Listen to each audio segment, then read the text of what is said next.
Wrong hiring వల్ల ఎలాంటి నష్టం జరుగుతుంది? జీతం మాత్రమే కాదు, కంపెనీ భవిష్యత్తే ప్రమాదంలో పడుతుంది. అవునా కదా? ఇప్పుడు ఆ కథ ఏంటనేది ఇప్పుడు మనం ఒకసారి మాట్లాడుకుందాము. ఒక రాంగ్ హైరింగ్ వల్ల మీకు ఎంత నష్టం జరుగుతుందో తెలుసా? ఒక నెల జీతమా, 2 నెలల ట్రైనింగ్ కాస్టా? కాదు, కొన్నిసార్లు ఒక తప్పు హైరింగ్ వల్ల కోట్ల రూపాయల అవకాశాలు, గొప్ప ఎంప్లాయీస్, మంచి కస్టమర్స్ కూడా కోల్పోవచ్చు. అందుకే హైరింగ్ ఒక రొటీన్ ప్రాసెస్ కాదు, అదొక బిజినెస్ డెసిషన్. హలో ఆల్, నేను మీ Nag, CEO of Suman TV business. నిజానికి ఒక మంచి ఎంప్లాయీ రెవెన్యూ తీసుకురాగలడు, టీమ్ ని ఇన్స్పైర్ చేయగలడు, కస్టమర్ ని లాయల్ గా మార్చగలడు. కానీ ఒక రాంగ్ ఎంప్లాయీ అతను కూడా ఇంపాక్ట్ తీసుకొని వస్తాడు, కానీ అది నెగటివ్ ఇంపాక్ట్. అందులో మొదటిది టీమ్ ఎనర్జీ తగ్గిపోతుంది. ఒక నెగటివ్ వ్యక్తి మొత్తం టీమ్ మోటివేషన్ ని తగ్గించగలుగుతాడు. కంప్లైంట్స్ పెరుగుతాయి, కాన్ఫ్లిక్ట్స్ మొదలవుతాయి.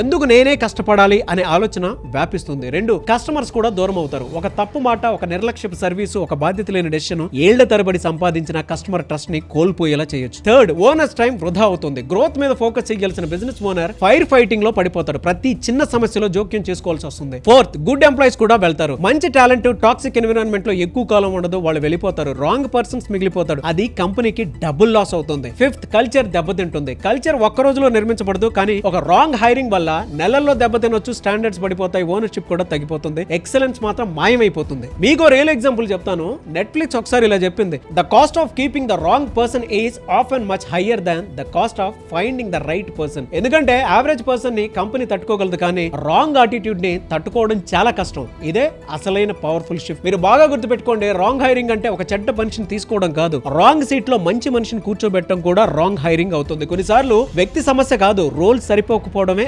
అతిపెద్ద సమస్య. అందుకే క్యారెక్టర్, క్యాపబిలిటీ, కల్చర్ ఈ 3 కలిసినప్పుడే రైట్ హైరింగ్ జరుగుతుంది.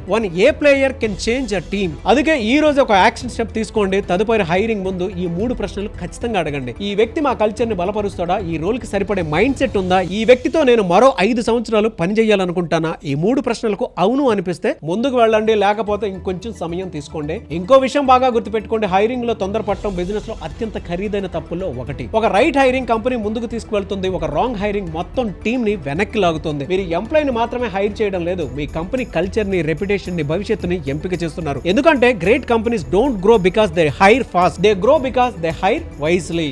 ఇదే కదా అసలు నిజం. మీరేమంటారు? ఎస్ అని అంటే కింద కామెంట్ బాక్స్ లో ఖచ్చితంగా పోస్ట్ చేయండి.